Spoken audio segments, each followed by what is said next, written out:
Good morning. It is such a joy to be with you. 26 years ago, I met this guy, and then we got married, and then 3 years later, we had our firstborn, Cade, many of you know, with a Down syndrome diagnosis. And within a few years, we moved to New York City, and we had 2 more children right after Cade, Pierce 2 years later, and Kennedy 2 years after that. And it came to my attention that we never really gave Cade the label Down syndrome to our children. He was Cade. Cade was Cade. Cade learned a little differently, took a little longer.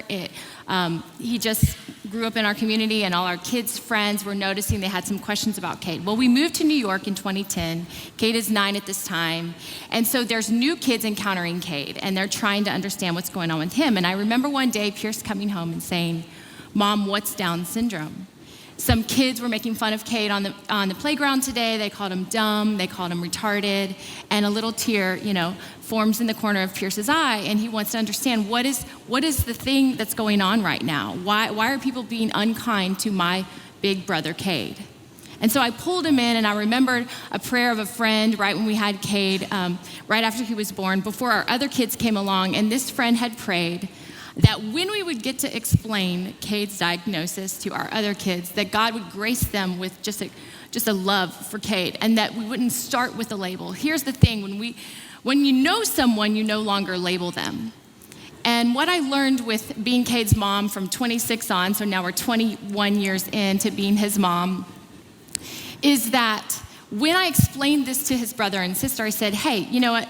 The label Down syndrome is just to help the world understand what Cade has come up again. It doesn't define Cade. It isn't who he is. It doesn't make up his personality. He still writes with his left hand like his mom. He's a goofball like his dad. Yes, Gabe is crazy. I know you don't see that right now, but at home, there's another side of Gabe that comes out.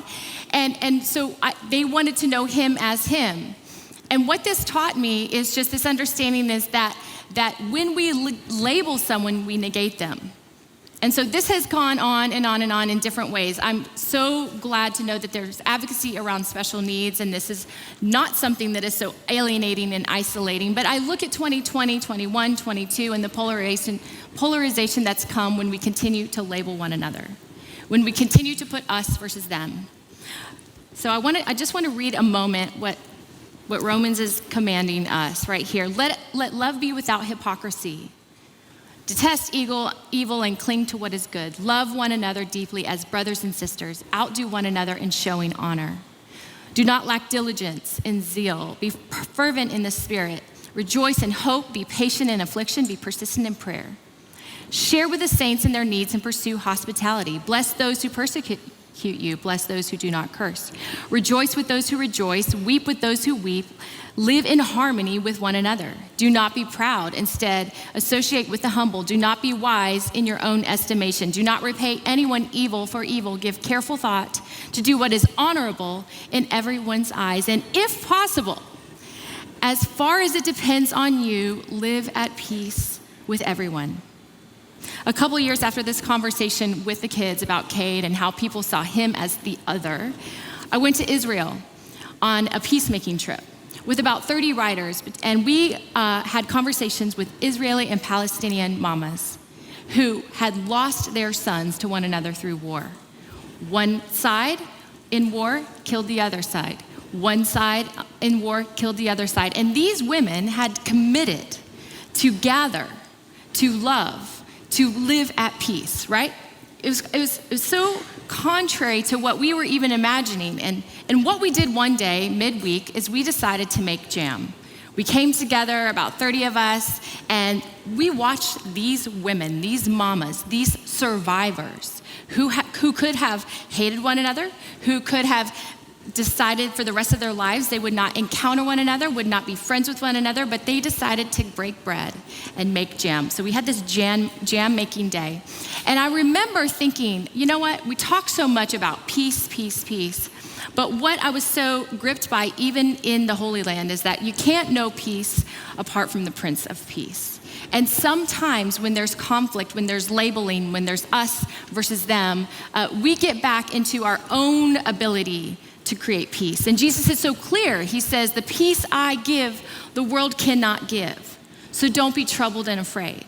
And so what does it look like to stay in relationship with someone that you don't really agree with. You don't see things the same way. You don't land in the same place. You're hearing a lot of conversations today and tomorrow about opposites, right? The polarization of ideas and how there's a war on ideas. But how do we, as Christ followers, and how are we ones who are peacemakers, who are children of God? It says, blessed are the peacemakers, for they are children of God. And then when we hold this tension, I'm reminded of 1 John, because I've been thinking about this a lot lately. I wonder, how do we be faithful? How do we be a faithful remnant who can hold a tension of something that's challenging and gripping, and that we can still discern in the armor of God with the belt of truth, that we can understand that there's a difference between the truth and a lie, right? So we can wear a belt of truth, but also we can have feet that are shod with the preparation of a gospel of peace, right? So we can hold the tension of knowing truth, but we can be ones who carry peace. That when we enter a room, we are carriers of peace. We usher in peace. I'm coming here to this idea of how do we know God through love? If we're supposed to live at peace through love, then when we jump here, it says, one who loves has been born of God and knows God. The one who does not love does not know God, because God is love. Well, we could start there. So maybe we could people who love, who carry peace, because we know God, because God is love. And we don't need to expect people outside the church to act the same way, because perhaps they don't know God. But if we do, and we claim to be born of God and know God, the one who does not love does not know God, because God is love. God's love was revealed among us in this way. God sent his son into the world so that we might live through him. Love consists in this. Not that we love God, but he loved us first and sent his son to be the atoning sacrifice for our sin. So if God loves us in this way, we must love one another. We also must. It's a must. It's not an optional. It's not a maybe. It's not if they agree with you. It's not if they don't call you names. It's not if their son did or did not kill your son. We must show love. Dear friends, this is how we know that we remain in him and he in us. He has given us his spirit.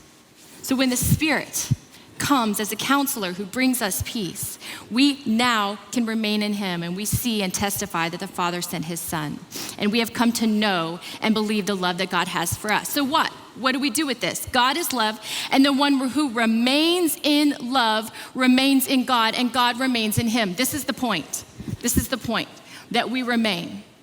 Not only do we remain in God, we remain with one another. We remain in relationship. We decide to not leave the room when we hear something we don't like, when we hear something we don't agree with. We decide not to break covenant or break relationship as brothers and sisters. It's in the church and it's outside the church. How do we remain? How do we remain in love? Here's the thing right here. There is no fear in love. Instead, perfect love drives out fear, because fear involves punishment. So the one who fears is not complete in love. The one who fears is not complete in love. Do we need to be that person? Do we need to be, as sons and daughters of God, again, peacemakers who are children of God, do we need to be the ones who fear that involves punishment? We love because he first loved us. And this is how we know we are God's children, when we love God and obey his commands. And these commands are not a burden. We remain. If the seedbed of revival is prayer, I also believe that the seedbed of revival is when we remain. That we set a tone as a church, as the people, the sons and daughters of God, decide we are going to stay. We're going to stay in relationship with one another. We're reconciled to the Father, reconciled to each other, so that the world outside could see that we did not leave the room when things got hard.